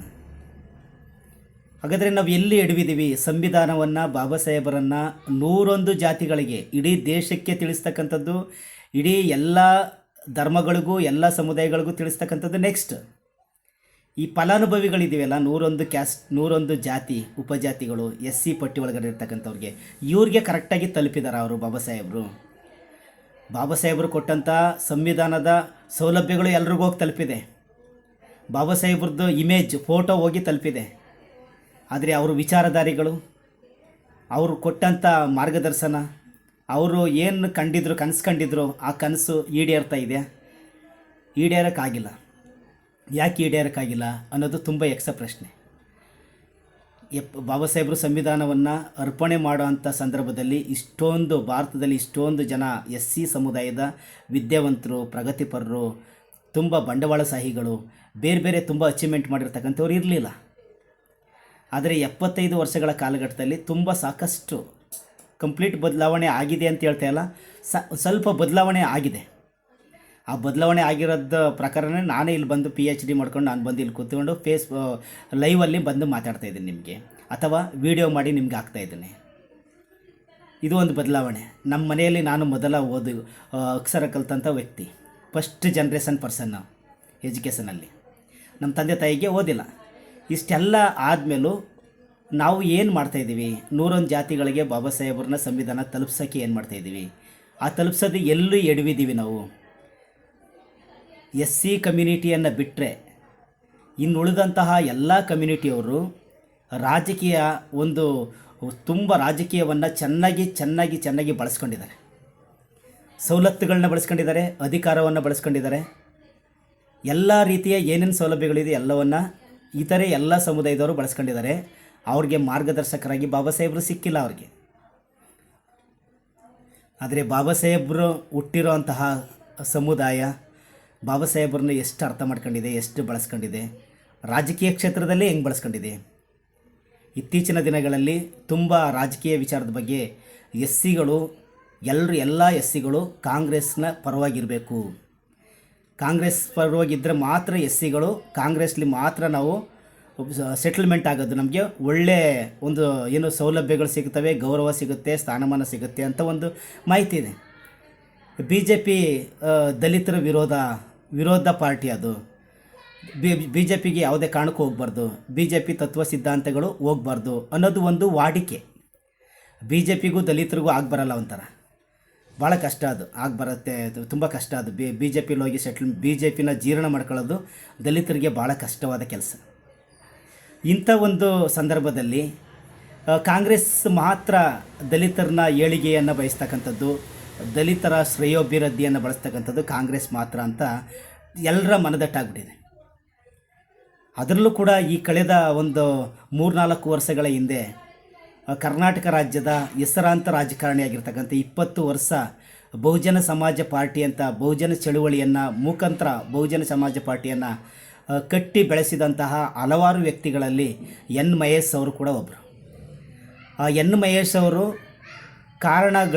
ಹಲವಾರು ಕಾರಣಗಳಿಂದ ಬದಲಾದ ರಾಜಕೀಯ ಚಿತ್ರಣಗಳಿಂದ ಅವರು ಒಂದು ಪಾರ್ಟಿಯನ್ನು ಆಯ್ಕೆ ಮಾಡ್ಕೋಬೇಕಾಗಿತ್ತು. ಅವ್ರದ್ದು ವೈಯಕ್ತಿಕ ಅಭಿಪ್ರಾಯ ಅದು. ಮತ್ತು ಎಲ್ಲರೂ ಅವರ ಕ್ಷೇತ್ರದ ಮತದಾರರು ಅವರ ಹಿಂಬಾಲಕರ ಅನಿಸಿಕೆಯನ್ನು ಪಡೆದು ಅವರು ಯಾವ ಪಾರ್ಟಿ ಸೂಟೇಬಲ್ ಅಂತ ಅನಿಸಿದೆ ಆ ಪಾರ್ಟಿಗೆ ಹೋಗಿ ಆಯ್ಕೆ ಆಗಿದ್ದಾರೆ. ಅದು ಅವರು ಯಾವ ಪಕ್ಷದಲ್ಲಿ ದುಡಿದ್ರು ಅಲ್ಲಿಂದ ಉಚ್ಚಾಟನೆ ಆದ ನಂತರ ತುಂಬ ಜನಕ್ಕೆ ಕನ್ಫ್ಯೂಷನ್ ಇದೆ. ಇವರು BSPಯನ್ನು ಬಿಟ್ಟು N. ಮಹೇಶ್ ಅವರು ತೊರೆದುಬಿಟ್ಟು ಹೋಗಬಾರ್ದಿತ್ತು ಅಂತ ತಪ್ಪು ಕಲ್ಪನೆಯನ್ನು ತಿಳ್ಕೊಂಡಿದ್ದಾರೆ. BSPಯನ್ನು N. ಮಹೇಶ್ ಅವರು ಬಿಟ್ಟಿಲ್ಲ. BSPಯ ಮುಖ್ಯಸ್ಥೆ ಆಗಿರ್ತಕ್ಕಂಥ ಅಕ್ಕ ಮಾಯಾವತಿಯವರು ಅವ್ರನ್ನ ಉಚ್ಚಾಟನೆ ಮಾಡಿದ್ದಾರೆ. ಆ ಕಾರಣಗಳು ಏನು, ಪರಿಣಾಮ, ಅದ್ರ ಬಗ್ಗೆ ನಾನು ಡಿಸ್ಕಸ್ ಮಾಡೋಕ್ಕೆ ಹೋಗಲ್ಲ. ಅವರು ಉಚ್ಚಾಟನೆ ಮಾಡಿದ ನಂತರ ತಟಸ್ಥವಾಗಿ 2 ವರ್ಷಗಳ ಕಾಲ ಹಂಗೆ ಇದ್ದು ಮತ್ತೆ ಒಂದು ಅವಕಾಶ ಏನಾದರೂ ಸಿಗುತ್ತಾನೋ ಅಥವಾ ಏನಾದರೂ ಚೇಂಜಸ್ ಆಗ್ಬೋದೇನೋ ಅಂತ ವೆಯ್ಟ್ ಮಾಡಿ ಅನಿವಾರ್ಯ ಕಾರಣಗಳಿಂದ ಎಲೆಕ್ಷನ್ ಬಂದಂಥ ಟೈಮಲ್ಲಿ ಯಾವುದಾದ್ರೂ ಒಂದು ಪಾರ್ಟಿಯಿಂದ ಹೋಗ್ಬೇಕಾಯ್ತು. ಅವ್ರದ್ದು ಸ್ವಇಚ್ಛೆ ಅದು. ಅವ್ರು ಯಾವುದು ಇಷ್ಟ ಆಗಿದೆ, ಸೂಟೇಬಲ್ ಆಗಿದೆ, ಅವ್ರಿಗೆ ಸ್ಥಾನಮಾನ ಎಲ್ಲಿ ಸಿಗುತ್ತೆ ಆ ಪ್ಲೇಸ್ಗೆ ಹೋಗಿದ್ದಾರೆ. ಅವರು ಹೋದ್ಮೇಲೆ ಅವ್ರು ಯಾವ ಪ್ಲೇಸ್ಗೆ ಹೋಗಿದ್ದಾರೆ, ಯಾವ ಸ್ಥಾನಮಾನ ಪಡ್ಕೊಳ್ತಾರೆ, ಅದು ಅವರ ವೈಯಕ್ತಿಕ ಅಭಿಪ್ರಾಯ. ಅಂತಹ ಸಂದರ್ಭದಲ್ಲಿ ಅವರನ್ನು ಯಾವಾಗ BJPಗೆ ಸೇರ್ಪಡೆಯಾದರೂ ಅಲ್ಲಿಂದನೂ ಕೂಡ ಯಾವ ಸಮುದಾಯಗಳು ಕೂಡ ವಿರೋಧ ಮಾಡಿಲ್ಲ ಅವ್ರನ್ನ. ಅವರು ಹುಟ್ಟಿರುವಂಥ ಸಮುದಾಯನೇ ತುಂಬ ತೇಜೋವಧೆ ಮಾಡ್ತಾಯಿದೆ. 20 ವರ್ಷ ಅವರು ರಕ್ತ ಬಸ್ತು ಚಳುವಳಿಯನ್ನು ಕಟ್ಟಿದ್ರಲ್ಲ, ಆವಾಗ ಯಾರ್ಯಾರು ವಿರೋಧ ಮಾಡ್ತಿದ್ರೋ ಅವ್ರಲ್ಲೇ ಬಹುತೇಕ ಜನ ಇವಾಗಲೂ BJPಗೆ ಹೋದ ತಕ್ಷಣ ವಿರೋಧ ಮಾಡ್ತಿದ್ದಾರೆ. ಅವರು ಕಾಂಗ್ರೆಸ್ಗೆ ಹೋಗಿದ್ರು ವಿರೋಧ ಮಾಡೋರು, JDSಗೆ ಹೋಗಿದ್ರು ವಿರೋಧ ಮಾಡೋರು, ಇನ್ನಿತರ ಯಾವ್ದು ಸುಮ್ಮನೆ ಇದ್ರೂ ವಿರೋಧ ಮಾಡೋರು ಅವ್ರದ್ದು ಅದೇನೆ. ಈ ಥರ ಆಲೋಚನೆ ಯಾಕೆ ನಮ್ಮ ಸಮುದಾಯಕ್ಕೆ ಬಂದಿದೆ? ನಮ್ಮ ಎಲ್ಲ ಪೂರ್ವಿಕರು ಕೂಡ ಕಾಡಿನ ಮಧ್ಯೆ ನಡ್ಕೊಂಡೋಗಿ ಒಂದು ರಸ್ತೆ ಮಾಡಿಕೊಟ್ಟಿದ್ದಾರೆ ನಮಗೆ ಹೋಗೋಕ್ಕೆ. ಎಲ್ಲ ಪೂರ್ವಿಕರು ರಸ್ತೆ ಮಾಡಿಕೊಟ್ಟಿದ್ದಾರೆ. ಕಾಡಿಗೆ ಹೋಗೋಕ್ಕೆ ಆಗ್ತಿರಲಿಲ್ಲ ಅಂಥ ಪ್ಲೇಸು, ಆ ಪ್ಲೇಸ್ ಒಳಗಡೆ ತುಂಬ ನಾವು ಓಡಾಡೋಕ್ಕೆಲ್ಲ ಒಳ್ಳೆ ರಸ್ತೆ ಮಾಡಿಕೊಟ್ಟಿದ್ದಾರೆ. ಸಿಮೆಂಟ್ ರಸ್ತೆ ಮಾಡಿಬಿಟ್ಟು ಹೋಗ್ಬೇಕಾಯ್ತು ಅವರು, ಇನ್ನೂ ರಸ್ತೆ ಹೋಗ್ಬೇಕಾಯ್ತು ಅಂತ ನಾವು ಯಾಕೆ ಎಕ್ಸ್ಪೆಕ್ಟ್ ಮಾಡಬೇಕು? ಅವರು NMIS ಅವರು ಅವ್ರ ಶಕ್ತಿ ಮೀರಿ ಅವರು 20 ವರ್ಷ ಕಾಯ ವಾಚ ಮನಸ್ಸ ಅವ್ರದ್ದು ಏನು ಕೆಲಸ ಮಾಡಬೇಕು ಅದನ್ನು ಮಾಡಿ ಲಕ್ಷಾಂತರ ಜನ ವಿದ್ಯಾರ್ಥಿಗಳನ್ನು, ಎಂಪ್ಲಾಯೀಸ್ಗಳಿಗೆ ಒಂದು ಮಾರ್ಗದರ್ಶನವನ್ನು, ಬಾಬಾ ಸಾಹೇಬ್ರ ಚಳುವಳಿಯನ್ನು ಅವ್ರಿಗೆ ಕೊಟ್ಬಿಟ್ಟು ಹೋಗಿದ್ದಾರೆ. ಅವರು ಹೋಗಿಲ್ಲ, ಅವ್ರನ್ನ ತೆಗೆದಾಕಿದ್ದಾರೆ ಅಲ್ಲಿಂದ, ಬಹುಜನ ಚಳುವಳಿಯಿಂದ ಅಥವಾ BSP ಪಕ್ಷದಿಂದ ತೆಗೆದಾದ ನಂತರ ಅವರು ಹೋಗಿದ್ದಾರೆ. ಅವ್ರಿಗೆ ಅಂತ ಹೋಗಿರೋಂಥ ಟೈಮಲ್ಲಿ ಮತ್ತೆ ಅವ್ರನ್ನೇ ಬ್ಲೇಮ್ ಮಾಡ್ತಾ ಕೂತ್ಕೊಳ್ಳೋದು, ಅವ್ರು ಇಲ್ಲೇ ಇರಬೇಕಾಯ್ತು, ಅವರು BJPಗೆ ಸೇರಬಾರ್ದಿತ್ತು, RSS ತತ್ವ ಸಿದ್ಧಾಂತವನ್ನು ಹೊಂದಿದ್ದಾರೆ ಅಂತ ಬ್ಲೇಮ್ ಮಾಡೋದು ಯಾವ ನ್ಯಾಯ? ಬಂಧುಗಳೇ, ನನ್ನ ವಲಯ ಸಮುದಾಯದ ಬಂಧುಗಳೇ, ನೀವು ರಾಜಕೀಯವನ್ನು ರಾಜಕೀಯವಾಗಿ ಮಾತ್ರ ನೋಡಿ, ಅದನ್ನು ಬೇರೆ ಥರ ನೀವು ಬೇರೆ ಬೇರೆ ವಿಚಾರಗಳಿಗೆಲ್ಲ ಮಿಕ್ಸ್ ಮಾಡಬೇಡಿ ಅದನ್ನು. ಉದಾಹರಣೆಗೆ ಇನ್ನಿತರ ಹಲವಾರು ಸಮುದಾಯಗಳ ರಾಜಕೀಯ ಮುಖಂಡರುಗಳು ಮಾಡಬಾರ್ದ ಕೆಲಸನೆಲ್ಲ ಮಾಡಿ ಅವ್ರಿಗೆ ಆ ಸಮುದಾಯಗಳಿಗೆ ತುಂಬ ಅವಮಾನ ಮಾಡ್ತಕ್ಕಂಥ ಎಲ್ಲ ಕೆಲಸಗಳನ್ನೂ ಮಾಡಿದ್ರೂ ಸಹ ಅವ್ರನ್ನೇ ನಮ್ಮ ಸಮುದಾಯದ ನಾಯಕರು ಅಂತ ಆ ಸಮುದಾಯ ಅವ್ರನ್ನ ಗಟ್ಟಿಯಾಗಿ ಇಟ್ಕೊಂಡಿದೆ. ಯಾವುದ್ಯಾವುದೋ CDಗಳು ಸಿಕ್ತು, ಯಾವುದ್ಯಾವುದೋ ಪೂರ್ತಿ ಅವ್ರ ಇಡೀ ಸಮುದಾಯಕ್ಕೆ ಅವ್ರ ಸಮುದಾಯ ತಲೆ ಎತ್ತಿ ನಡಿಬಾರ್ದು ಅಂಥ ಕೆಲಸಗಳನ್ನ ಕೆಲವು ಸಮುದಾಯದ ಕೆಲವು ಲೀಡ್ರ್ಗಳು ಮಾಡಿದರೂ ಸಹ ಆ ಸಮುದಾಯ ಆ ವ್ಯಕ್ತಿಗಳನ್ನು, ಲೀಡ್ರ್ಗಳನ್ನ ತೇಜೋವಧೆ ಮಾಡದೆ ಅವ್ರನ್ನ ತಬ್ಕೊಂಡಿದ್ದಾರೆ, ಅವ್ರ ರಕ್ಷಣೆಗೆ ಹಿಂದ್ಗಡೆ ನಿಂತಿದ್ದಾರೆ. ಅಂಥದ್ರಲ್ಲಿ NMIS ಅವರು ಮಾಡಿದಂಥ ತಪ್ಪಾದರೆ ಏನು? ಸಮುದಾಯಕ್ಕೆ ಮಾಡಿರ್ತಕ್ಕಂಥ ತಪ್ಪಾದರೆ ಏನು ಹೇಳಿ? ಯಾವುದಾದ್ರೂ ತಪ್ಪಿದರೆ ಹೇಳಿ. ಅಲ್ಲಿ ಉಚ್ಚಾಟನೆ ಮಾಡಿದ್ದಾರೆ ಅವ್ರನ್ನ, ಇದೊಂದು ಮೈಂಡ್ ಒಳಗಡೆ ಇಟ್ಕೊಬಿಡಿ. ಕಾರಣ ಏನು ಅಂತ ಹೇಳಿದ್ರೆ ಅವರಿಬ್ಬರಿಗೆ ಮಾತ್ರ ಗೊತ್ತಿದೆ. ಮಾಯಾವತಿ ಮೇಡಮ್ ಅವ್ರಿಗೆ ಗೊತ್ತಿದೆ, ಮಹೇಶ್ ಸರ್ಗೆ ಅವ್ರಿಗೆ ಗೊತ್ತಿದೆ. ಅವ್ರಿಗೆ ರಿಯಲ್ ಅವ್ರ ಹತ್ರ ಹೋಗಿ ನಿಮ್ಮದು ಏನಾದ್ರು ಡೌಟ್ಸ್ ಇದ್ದರೆ ಅವ್ರ ಹತ್ರ ಹೋಗಿ ಕ್ಲಿಯರ್ ಮಾಡ್ಕೊಳ್ಳಿ. ದಯಮಾಡಿ ಬಂಧುಗಳೇ, ತಮಗೆ ಕೈ ಮುಗಿದು ಕೇಳ್ಕೊಳ್ತೀನಿ, ನನ್ನ ಸಮುದಾಯದ ಎಲ್ಲ ರಾಜಕೀಯ ನಾಯಕರುಗಳು ಯಾವುದಾದ್ರೂ ಪಕ್ಷಗಳಲ್ಲಿರಲಿ, ಅವರು ಕಾಂಗ್ರೆಸ್ಲಿರಲಿ, BJPಲಿರಲಿ, JDSಲ್ಲಿರಲಿ, BSPಲಿರಲಿ, ಆಮ್ ಆದ್ಮಿ ಪಾರ್ಟಿಲಿರಲಿ, ಯಾವುದೇ ಪಾರ್ಟಿಗಳಲ್ಲಿರಲಿ, ಅವರ ಬುದ್ಧಿವಂತಿಕೆ, ಶಕ್ತಿ, ಸಾಮರ್ಥ್ಯ ಅದರಿಂದ ಅವ್ರು ಬೆಳೀಲಿ. ಅವ್ರು ಬೆಳೆದಷ್ಟು ಸಮುದಾಯಕ್ಕೆ ಒಂಥರ ಅನುಕೂಲ ಆಗುತ್ತೆ. ಎಲ್ಲ ಪಕ್ಷಗಳಲ್ಲಿರ್ತಕ್ಕಂಥ ನನ್ನ ಸಮುದಾಯದ ಜನರನ್ನು ಪ್ರೀತಿಸೋಣ, ಗೌರವಿಸೋಣ. ಬೇಕಾದರೆ ಸಹಾಯ ಆದರೆ ಅವ್ರ ಸಹಾಯ ತಗೊಳ್ಳೋಣ, ಇಲ್ಲ ಅಂತ ಹೇಳಿದ್ರೆ ಅವ್ರಿಗೆ ಸಹಾಯ ಬೇಡ ಅಂದರೆ ಅವ್ರು ಮಾಡಲಿ. ನಮಗೆ ಮೈಸೂರಿನ ಉಸ್ತುವಾರಿ ಸಚಿವರಾಗಿರ್ತಕ್ಕಂಥ SC ಮಾದೇವಪ್ಪ ಸಾಹೇಬ್ರು ಇದ್ದಾರೆ, ಅವ್ರನ್ನ ಗೌರವಿಸಬೇಕು, ನಾವು ಪ್ರೀತಿಸಬೇಕು, ಅಷ್ಟೇ ನಮ್ಗೆ ಗೊತ್ತಿರೋದು. ನಾನು ಕಾಂಗ್ರೆಸ್ಸಿಗನಲ್ಲ, ಆದರೆ ನನ್ನ ಸಮುದಾಯದ ಒಬ್ಬ ವ್ಯಕ್ತಿ, ಅವ್ರನ್ನ ಪ್ರೀತಿಸಬೇಕು, ಗೌರವಿಸಬೇಕು ನಾನು, ಅದಷ್ಟೇ ಕೆಲಸ. ಏನಾದರೂ ಸಣ್ಣ ಪುಟ್ಟ ತಪ್ಪನ್ನ ಅವ್ರಿಗೆ ಹೇಳ್ಬೇಕು ಅಂತ ಹೇಳಿದ್ರೆ ಹೆಂಗಾದ್ರೂ ಮಾಡಿ ಅವ್ರನ್ನ ಹತ್ರನೇ ಹೋಗಿ ಅವ್ರಿಗೆ ಹೇಳ್ಬೇಕು. ನಾನು ಅವ್ರನ್ನ ತೇಜೋವಧೆ ಮಾಡೋಕ್ಕೆ, ಅವ್ರ ಬಗ್ಗೆ ನಾನು ಏನಾದರೂ ಬರೆಯೋಕ್ಕೆ, ಅವಮಾನ ಮಾಡೋವಂಥ ಮಾಡೋಕ್ಕೆ ನನಗೇನು ರೈಟ್ಸ್ ಇದೆ? ನಾನು ಯಾಕೆ ಮಾಡಬೇಕು? ಇತರೆ ಸಮುದಾಯದವ್ರು ಆ ಥರ ಮಾಡ್ತಾಯಿದ್ದಾರಾ? ಯಾವುದ್ಯಾವುದೋ ಹೆಣ್ಮಕ್ಳ ಕೇಸು, ಬೇರೆ ಬೇರೆ ಕೇಸಲ್ಲೆಲ್ಲ ಸಿಗಾಕೊಂಡಿರ್ತಾರೆ. ಅವ್ರ ಬಗ್ಗೆ ಒಂದೇ ಒಂದು ತುಟಿನ ಬಿಚ್ಚಲ್ಲ ಇವರು. ಆ ಸಮುದಾಯದವರು ತುಟಿ ಬಿಚ್ಚಿ ಮಾತಾಡಲ್ಲ. ಅವ್ರಿಗೆ ಇಡೀ ರಾಜ್ಯವೇ ತಲೆ ತಗ್ಸುವಂತಹ ಕೆಲಸ ಮಾಡಿದ್ರು ಆ ಸಮುದಾಯದ ವ್ಯಕ್ತಿಗಳು ತುಟಿ ಬಿಚ್ಚಿ ಮಾತಾಡಲ್ಲ. ಇವರು 20 ವರ್ಷ ರಕ್ತ ಬಸ್ತು ಕಟ್ಟಿದಂತಹ ಚಳುವಳಿಯನ್ನು ತುಂಬ ಮನೆ ಮಠ ಎಲ್ಲವನ್ನು ಬಿಟ್ಟು ಅದಕ್ಕೆ ಬೆನ್ನೆಲುಬಾಗಿ ಹಲವಾರು ಜನ, ಸಾವಿರಾರು ಜನ ಸರ್ಕಾರಿ ನೌಕರರು ಅವ್ರಿಗೆ ಬೆನ್ನೆಲುಬಾಗಿದ್ದಾರೆ. ಅದನ್ನು ನಾನು ಮರೆಯಲ್ಲ. ಸಾವಿರಾರು ಜನ ವಿದ್ಯಾರ್ಥಿಗಳು ಅವ್ರಿಗೆ ಬೆನ್ನೆಲುಬಾಗಿದ್ದಾರೆ. ಒಂದು ಸಹಾಯ ಮಾಡಿದ್ದಾರೆ. ಯಾರು ಒಬ್ಬೊಬ್ಬರೇ ಚಳುವಳಿಯನ್ನು ಕಟ್ಟಿಲ್ಲ. ತುಂಬ ಜನ ಬೆನ್ನೆಲುಬಾಗಿ ನಿಂತಿದ್ದಾರೆ. ಅದು ಎಲ್ರಿಗೂ ತಾಯಿ ಮನೆ. ನಮಗೆ ಚಳುವಳಿ, ಬಹುಜನ ಚಳುವಳಿ ನಮಗೆ ತಾಯಿ ಮನೆ. ಅದು ನಾವು ಮನೆ ಇಷ್ಟ ಇಲ್ಲ ಅಂತ ಜಗಳ ಮಾಡ್ಕೊಂಡು ಬೇಜಾರು ಮಾಡ್ಕೊಂಡು ಹೊರಗಡೆ ಬಂದಿರ್ತೀವಿ. ಯಾವತ್ತಾದರೂ ಒಂದಿನ ಮತ್ತೆ ಹೋಗಿ ಸೇರ್ತೀವಿ, ಎಲ್ಲ ಜೊತೆಲಾಗ್ತೀವಿ. ಆಗಲಿಲ್ವಾ, ನಮ್ಮ ತಾಯಿ ಮನೆ ಚೆನ್ನಾಗಿರಲಿ, ಆ ಮನೆ ಚೆನ್ನಾಗಿರಲಿ ಅಂತ ಬಯಸೋಣ. ಸಹೋದರರಾದ ಕೃಷ್ಣಮೂರ್ತಿ ಮಂಡ್ಯ ಅವರೇ, ನಿಮಗೆ ಕೈ ಮುಗಿದು ಕೇಳ್ಕೊಳ್ತೀನಿ. ನಿಮ್ಮ ಒಂದು ನಾಲೆಡ್ಜ್ ಇದೆಯಲ್ಲ, ನಿಮ್ಮ ಬುದ್ಧಿವಂತಿಕೆ, ನಿಮ್ಮ ಶ್ರಮ, ನಿಮ್ಮ ಬುದ್ಧಿ ಎಲ್ಲವನ್ನು ಬಹುಜನ ಚಳುವಳಿಯನ್ನು ಕಟ್ಟೋಕ್ಕೆ ಪ್ರಾಮಾಣಿಕವಾಗಿ ಪ್ರಯತ್ನ ಮಾಡಿ. ನೀವು ಕಟ್ಟಿದ್ದೀರಾ, ಇಲ್ಲಿವರೆಗೂ ಕಟ್ತಾ ಇದ್ದೀರಾ. ಅದರಲ್ಲಿ ಎನ್ ಮಹೇಶ್ ಅವ್ರನ್ನ ತೇಜೋವಧೆ ಯಾಕೆ ಮಾಡ್ತೀರಾ ನೀವು? ಅವ್ರು ತೇಜೋವಧೆ ಮಾಡಿದ್ರೆ ಮಾತ್ರ ನಿಮಗೆ ರೆಸ್ಪೆಕ್ಟಾ? ಅವ್ರು ತೇಜೋವಧೆ ಮಾಡದೇ ಇದ್ದರೆ ನಿಮಗೆ ಬಂಡವಾಳ ಆಗಲ್ವಾ? ಅವರು ಹಿರಿಯ ಜೀವ, ಎಷ್ಟು ಆಲೋಚನೆಗಳಿದೆ, ಎಷ್ಟು ಚಿಂತನೆಗಳಿದೆ ಅವ್ರಿಗೆ, ಅದನ್ನು ಪಡ್ಕೊಳ್ಳೋಣ. ನಾವು ಪಡ್ಕೊಳ್ಳಿಲ್ಲ ಅಂದರೆ ಬೇಡ. ಅಲ್ಲಿ ಬಿ ಜೆ ಪಿಲಿ ಹೋಗಿ ಅವ್ರು ಏನು ಮಾಡ್ತಿದ್ದಾರೆ ಮಾಡಲಿ. ಅವರು ನಮಗೆ ಎಲ್ಲಿ ಶಕ್ತಿ ಸಾಮರ್ಥ್ಯ ಇದೆ ಅಲ್ಲಿ ಕಟ್ಟೋಣ ನಾವು. ಅವ್ರನ್ನ ಯಾಕೆ ಬ್ಲೇಮ್ ಮಾಡ್ತಿದ್ದೀರಾ? ಅವ್ರನ್ನ ಬ್ಲೇಮ್ ಮಾಡೋಕ್ಕೆ ಯಾಕೆ ಬ್ಲೇಮ್ ಮಾಡಬೇಕು ನಿಮಗೆ? ಮೊನ್ನೆ ಯಾವುದೋ ಒಂದು ನಂಜನಗೂಡಲ್ಲಿ ಒಬ್ಬ ಬಹುಜನ್ ಸಮಾಜ್ ಪಾರ್ಟಿಯ ವ್ಯಕ್ತಿಯನ್ನು ಉಚ್ಚಾಟನೆ ಮಾಡಿದ್ದಾರೆ. ಅದು ನಿಮ್ಮ ಪಕ್ಷಕ್ಕೆ ಸಂಬಂಧಪಟ್ಟಂಥ ವಿಚಾರ. ಪಕ್ಷ ಹೈಕಮಾಂಡು, ನೀವು ಏನು ರಾಜ್ಯಾಧ್ಯಕ್ಷರು ಏನು ತೀರ್ಮಾನ ತಗೊಳ್ತೀರೋ ಅದು ನಿಮಗೆ. ಇವ್ರ ಮಧ್ಯೆ ಒಂದೂ ಮಾತನಾಡದಂತಹ ಎನ್ ಮೈ ಎಸ್ ಅವ್ರನ್ನ ಯಾಕೆ ಎಳ್ಕೊಂಡು ಬರ್ತಿದ್ದೀರಾ? ಅವ್ರ ಫೋಟೋ ಯಾಕೆ ಶೇರ್ ಮಾಡಿದ್ದೀರಾ? ಅವ್ರ ಬೆನ್ನಲ್ಲಿ ಹಿಂದ್ಗಡೆ ಯಾರಿದ್ದಾರೆ ಅಂತ ನನಗೆ ಗೊತ್ತು ಅಂತ ಯಾಕೆ ಶೇರ್ ಮಾಡಿದ್ದೀರಾ? ನಿಮ್ಮ ಒಂದು ಮನಸ್ಥಿತಿ ಅದನ್ನ ಡೈವರ್ಟ್ ಮಾಡೋಕ್ಕೆ ಮಾಡಿದ್ದೀರಾ? ಇದುವರೆಗೆ ನಾವು ಎನ್ ಮಹೇಶ್ ಅವ್ರ ಬಗ್ಗೆ ಆಗಲಿ, ಇತರೆ ನಮ್ಮ ಸಮುದಾಯದ ಯಾವುದೇ ಪಕ್ಷದಲ್ಲಿರ್ತಕ್ಕಂಥ ನಾಯಕರ ಬಗ್ಗೆ ಆಗಲಿ ಮಾತಾಡಿದ್ರು ಎಲ್ಲ ಸುಮ್ಮನೆ ಕುಳಿತಿದ್ರು ಅಂತ ತಿಳ್ಕೊಬೇಡಿ. ನಾನು ಯಾವುದೇ ಪಕ್ಷದ ವಕ್ತಾರನಲ್ಲ. ನನ್ನ ಸಮುದಾಯದ ಯಾವುದೇ ರಾಜಕೀಯ ನಾಯಕರಿಗೆ ಅವಮಾನ ಆದರೆ ನಾನು ಸಹಿಸೋ ಅಂಥ ವ್ಯಕ್ತಿ ಅಲ್ಲ. ಎಲ್ಲ ರಾಜಕೀಯ ಪಕ್ಷದಲ್ಲಿರ್ತಕ್ಕಂಥ ವ್ಯಕ್ತಿಗಳು ನನ್ನ ಸಮುದಾಯ ರಕ್ಷಣೆ ಮಾಡಬೇಕು. ಅವ್ರು ತಪ್ಪು ಮಾಡಿದಾರೆ, ಶಿಕ್ಷೆ ಕೊಡ್ತಾರೆ, ಅವ್ರಿಗೆ ಅನುಭವಿಸ್ತಾರೆ. ಅವರು ಹೈಕಮಾಂಡ್ ಇದೆ, ಅವ್ರದ್ದು ಏನಿದೆ ಅವ್ರು ತೀರ್ಮಾನ ತಗೊಳ್ತಾರೆ. ವೈಯಕ್ತಿಕವಾಗಿ ಯಾಕೆ ನಿಂದನೆ ಮಾಡ್ತೀರಾ? ವೈಯಕ್ತಿಕವಾಗಿ ಯಾಕೆ ನಿಂದನೆ ಮಾಡ್ತೀರಾ? ದಯಮಾಡಿ ಇದನ್ನು ಇಲ್ಲಿಗೆ ನಿಲ್ಲಿಸಿ, ಇದನ್ನು ಬೆಳೆಸಬೇಡಿ. ನಿಮ್ದೇನು ಕಟ್ಟಬೇಕೋ ಕಟ್ಟಿ. ಅವರು ನಾವು ಯಾವುದನ್ನು ಕಾನ್ಸಂಟ್ರೇಷನ್ ಮಾಡಬೇಕು ಆ ಕಡೆ ಕಾನ್ಸಂಟ್ರೇಷನ್ ಮಾಡಿದ್ರೆ ನಾವು ಕಟ್ತೀವಿ ಅದನ್ನು.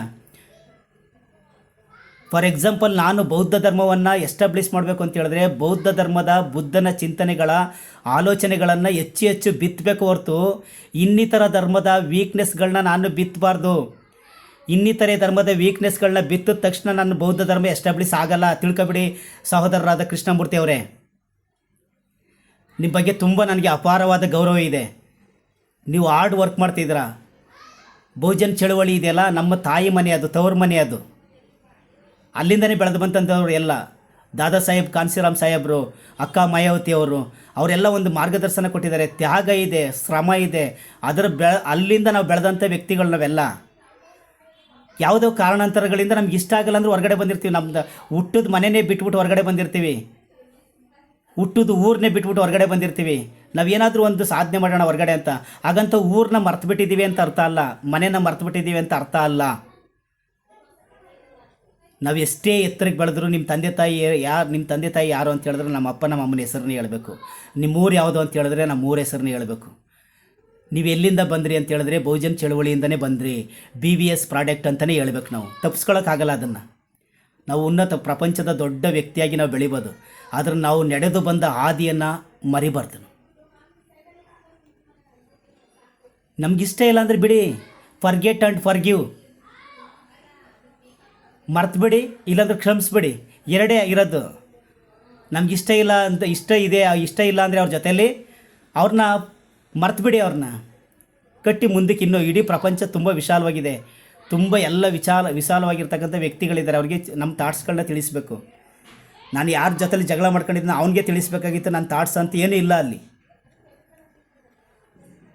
ದಯಮಾಡಿ ಎನ್ ಮಹೇಶ್ ಅವ್ರನ್ನ ಇನ್ನು ಮುಂದೆ ಆದರೂ, ಎನ್ ಮಹೇಶ್ ಅವರು ಮಾತ್ರ ಅಲ್ಲ, ನಮ್ಮ ಸಮುದಾಯದ ವ್ಯಕ್ತಿಗಳನ್ನು, ವಲಯ ಸಮುದಾಯದ ವ್ಯಕ್ತಿಗಳನ್ನು, ಅವರು ಯಾವುದೇ ಪಕ್ಷಗಳಿರಲಿ, ವೈಯಕ್ತಿಕವಾಗಿ ನಿಮಗೆ ಸಾವಿರಾರು ಭಿನ್ನಾಭಿಪ್ರಾಯಗಳಿರಲಿ, ನೀವು ವೈಯಕ್ತಿಕವಾಗಿ ಮಾತಾಡ್ಕೊಳ್ಳಿ. ನೀವು ಮಾಧ್ಯಮಗಳ ಮುಖಾಂತರ, ಸಾಮಾಜಿಕ ಜಾಲತಾಣದ ಮುಖಾಂತರ ಅವಮಾನ ಮಾಡೋದಾದರೆ, ನಿಂದನೆ ಮಾಡೋದಾದರೆ ಯಾವುದೇ ಕಾರಣಕ್ಕೂ ನಾವು ಸಹಿಸಲ್ಲ. ಅದನ್ನು ಯಾಕಂಗೆ ಮಾಡ್ತಿದ್ದೀರಾ? ಸಿದ್ದರಾಮಯ್ಯ ಸಾಹೇಬರು 10 ವರ್ಷಗಳ ಇನ್ನೊಂದು 2 ವರ್ಷ ಆಯಿತು ಅಂದರೆ 10 ವರ್ಷಗಳ ಕಾಲ ಸಿದ್ದರಾಮಯ್ಯ ಸಾಹೇಬರು ಕರ್ನಾಟಕ ರಾಜ್ಯದ ಮುಖ್ಯಮಂತ್ರಿ ಆಗಿದ್ದಾರೆ. ಅವರು ಅಹಿಂದ ನಾಯಕರು ಅಂತೇಳಿ ಅಹಿಂದ ಸಮಾಜಗಳಿಗೆ ಹಲವಾರು ಯೋಜನೆಗಳನ್ನ, ಬೇರೆ ಬೇರೆ ಯೋಜನೆಗಳನ್ನ ಮಾಡಿ ಅನುಕೂಲ ಮಾಡಿಕೊಡ್ತಿದ್ದಾರೆ. ಅವ್ರನ್ನ ಪಕ್ಷಾತೀತವಾಗಿ ಗೌರವಿಸೋಣ, ಪ್ರೀತಿಸೋಣ ಅವ್ರನ್ನ. ಹಾಗಂತ ಅದೇ ಸಮುದಾಯದ ಇನ್ನೊಬ್ಬರು ವ್ಯಕ್ತಿ ಕುರುಬ ಸಮಾಜಕ್ಕೆ ಸಿದ್ದರಾಮಯ್ಯ ಅವರ ಕೊಡುಗೆ ಏನು ಅಂತ ಹೇಳಿದ್ರೆ ಅವ್ರದ್ದು ಮಾತಾಡ್ಕೊಳ್ತಾರೆ ಅಷ್ಟೇ, ಮಾಧ್ಯಮಗಳಲ್ಲಿ ಅಷ್ಟೇ, ವೈಯಕ್ತಿಕವಾಗಿ.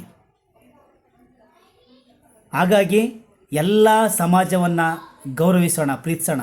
ಅದ್ರ ಜೊತೆಯಲ್ಲಿ ನಮ್ಮ ಸಮುದಾಯದವನ್ನು ಕಟ್ಟೋಣ. ನಮ್ಮ ಸಮುದಾಯದ ಸಣ್ಣ ಪುಟ್ಟ ಭಿನ್ನಾಭಿಪ್ರಾಯಗಳಿದ್ದರೆ, ಏಳು ಬೀಳುಗಳಿದ್ದರೆ ಚೇಂಜ್ ಮಾಡ್ಕೊಳ್ಳೋಣ. ರಾಜಕೀಯವಾಗಿ ಎಲ್ಲ ಸಮುದಾಯಗಳು ಕೂಡ ಮುಖ್ಯಮಂತ್ರಿ ಸ್ಥಾನವನ್ನು ಅಲಂಕರಿಸಿದ್ದಾರೆ. ನಾವು ಒಬ್ರಿಗೊಬ್ರು ಕಚ್ಚಾಡ್ಕೊಂಡು ಸಾಯ್ತಾ ಇರೋದ್ರಿಂದನೇ ಹತ್ತತ್ರ ಬಂದು ಹೋಗ್ತಾ ಇದೆ. ಸುಮ್ಮನೆ ಮಾತಾಡೋಕ್ಕೋಸ್ಕರ ನಾವು ಮಾತಾಡಿ ಬಿ ಜೆ ಪಿಲಿ ಘೋಷಣೆ ಮಾಡಲಿ, ಇನ್ನೊಂದು JDSಲಿ ಘೋಷಣೆ ಮಾಡಲಿ ದಲಿತ CM ಅಂತ ಸುಮ್ಮನೆ ಮಾತಾಡೋಕ್ಕೆ ಆರಕ್ಕೆ ಉತ್ತರಗಳನ್ನ ಕೊಡ್ತಾ ಇದ್ದೀವಿ. ನಾವು ಯಾರ ಮನೆಯಲ್ಲಿ, ಯಾರ ತೋಟದಲ್ಲಿ, ಯಾರ ಜಮೀನಲ್ಲಿ ನಾವು ಕೆಲಸ ಮಾಡಿದ್ದೇವೋ ಅವ್ರ ಜಮೀನಲ್ಲಿ ನಾವು ಕೂಲಿ ಕೇಳಬೇಕು. ನಾವು ಯಾರ ಜಮೀನಲ್ಲಿ ಕೆಲಸ ಮಾಡಿಲ್ವೋ ಅಲ್ಲೋಗಿ ನಾವು ಕೂಲಿ ಕೇಳೋಕ್ಕಾಗುತ್ತಾ? ನಮಗೆ ಅರ್ಥ ಆಗಲ್ವ ನಮಗೆ? ಎಷ್ಟು ನಾವು ಯಾವ ದಲಿತರು ಎಲ್ಲ ಹೆಚ್ಚಾಗಿ ಓಟ್ ಹಾಕಿರೋದು ಯಾರಿಗೆ, ಯಾವ ಪಕ್ಷಕ್ಕೆ ಓಟ್ ಹಾಕಿದ್ದಾರೆ ಆ ಪಕ್ಷದಲ್ಲಿ ಕೇಳ್ತಾರೆ. ಬಿ ಜೆ ಪಿಲಿ ಓಟೇ ಹಾಕಿಲ್ಲ ಅಂತ ಹೇಳಿದ್ರೆ ಆ ಪಕ್ಷದಲ್ಲಿ ಹೆಂಗೆ ಕೇಳೋಕ್ಕಾಗತ್ತೆ? ದಯಮಾಡಿ ಅರ್ಥ ಮಾಡ್ಕೊಳ್ಳಿ ಬಂಧುಗಳೇ.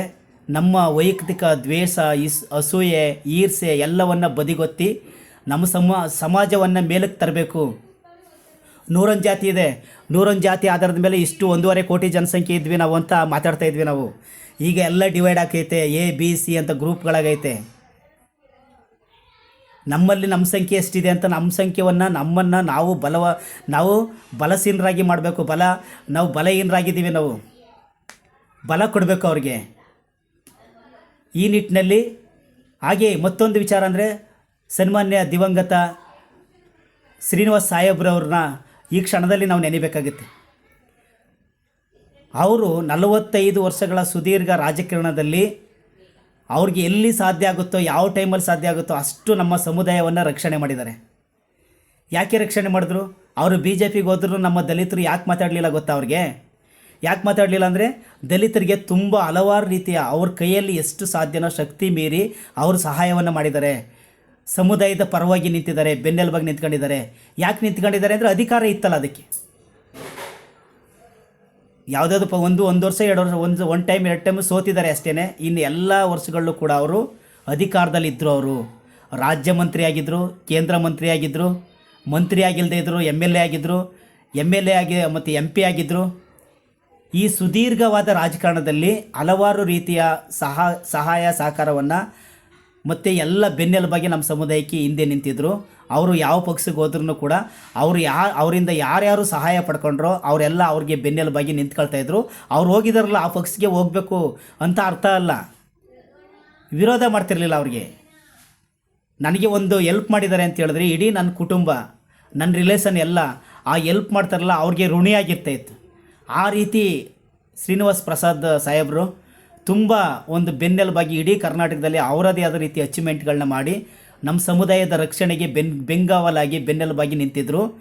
ಹಾಗಾಗಿ ಅವ್ರಿಗೆ ಅಷ್ಟೊಂದು ವಿರೋಧ ಕಟ್ಕೊಳ್ಳೋಕ್ಕಾಗಲಿಲ್ಲ ಅವ್ರಿಗೆ BJPಗೆ ಹೋದರೆ.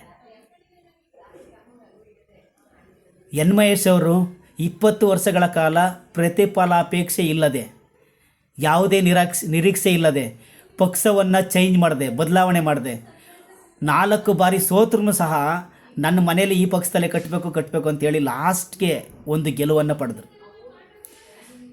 ಅದು 5 ವರ್ಷ ಗೆಲುವಲ್ಲಿ 1 ವರ್ಷ ಪ್ರವಾಹ, 1 ವರ್ಷ ಕೊರೋನಾ, 2 ವರ್ಷ ಕೊರೋನಾ, 3 ವರ್ಷ ಮುಗೀತು. ಇನ್ನು ಉಳಿದಂಥದ್ದು 2 ವರ್ಷ. 2 ವರ್ಷದಲ್ಲಿ 20 ವರ್ಷದಿಂದ ಯಾರ್ಯಾರು ಶ್ರಮ ಹಾಕಿದ್ರೋ, ಭಾಳ ಆಸೆಗಳನ್ನ ಇಟ್ಕೊಂಡಿದ್ರು, ಆ ಆಸೆಗಳನ್ನೆಲ್ಲ ಫುಲ್ಫಿಲ್ ಮಾಡೋಕ್ಕೆ 2 ವರ್ಷದಲ್ಲಿ ಆಗಲಿಲ್ಲ ಅವ್ರಿಗೆ. ಇಡೀ ರಾಜ್ಯದಾದ್ಯಂತ ನಿರೀಕ್ಷೆ ಇದೆ ಬಹುಜನ ಚಳವಳಿ ಅಷ್ಟೊಂದು ಬೆನ್ನೆಲುಬಾಗಿ ನಿಂತಿದ್ರು ಮಹೇಶ್ ಸರ್ ಅವ್ರಿಗೆ. ಅವ್ರಿಗೆ ನಿಂತಿರಬೇಕಾದ್ರೆ ಅಷ್ಟನ್ನು ಕೂಡ ವ್ಯಾಪ್ತಿಯಲ್ಲಿ ಅವ್ರಿಗೆ ಸಹಾಯ ಮಾಡೋಕ್ಕಾಗಲಿಲ್ಲ. ಆ ನಡುವೆನೂ ಕೂಡ ಉಚ್ಚಾಟನೆ ಆಗೋಯ್ತು. ಬರೀ MLA ಆಗಿದ್ದಾರೆ, MLA ಆಗಿ 2 ವರ್ಷ ಇದ್ದಾರೆ. ಆ ಕ್ಷೇತ್ರದ ಜನಕ್ಕೆ ಎಷ್ಟು ಹೆಲ್ಪ್ ಮಾಡೋಕ್ಕೆ ಸಾಧ್ಯ ಆಗುತ್ತೋ ಅವ್ರ ಶಕ್ತಿ ಮೀರಿ ಅವರು ಅವರದೇ ರೀತಿಯಲ್ಲಿ ಹೆಲ್ಪ್ ಮಾಡಿದ್ದಾರೆ. ಇಷ್ಟು ಮಾತ್ರ ಮಾಡೋಕ್ಕಾಯ್ತು.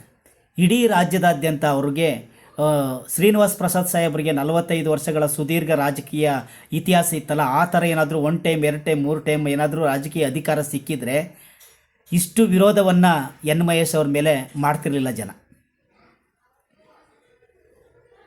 20 ವರ್ಷಗಳ ಕಾಲ ಸುದೀರ್ಘವಾಗಿ ಸಮುದಾಯ ಅಂತ ಬರೀ SC ಸಮುದಾಯಗಳನ್ನ ಮಾತ್ರ ಅಲ್ಲದೆ ಇನ್ನಿತರ ಎಲ್ಲ ಸಮುದಾಯಗಳನ್ನು ಒಗ್ಗೂಡಿಸುವಂಥ ಕೆಲಸ ಮಾಡಿದ್ರಲ್ಲ, ಅದರಿಂದ ಅವ್ರನ್ನ ವಿರೋಧಿಸುವಂತಹ ಸಂಖ್ಯೆನೂ ಕೂಡ ಹೆಚ್ಚಾಯಿತು. ಬಂಧುಗಳೇ, ನಿಮಗೆ ಒಂದು ಮಾತು ಹೇಳ್ತಿದ್ದೀನಿ, ಅದು ನೆನಪಿರಲಿ.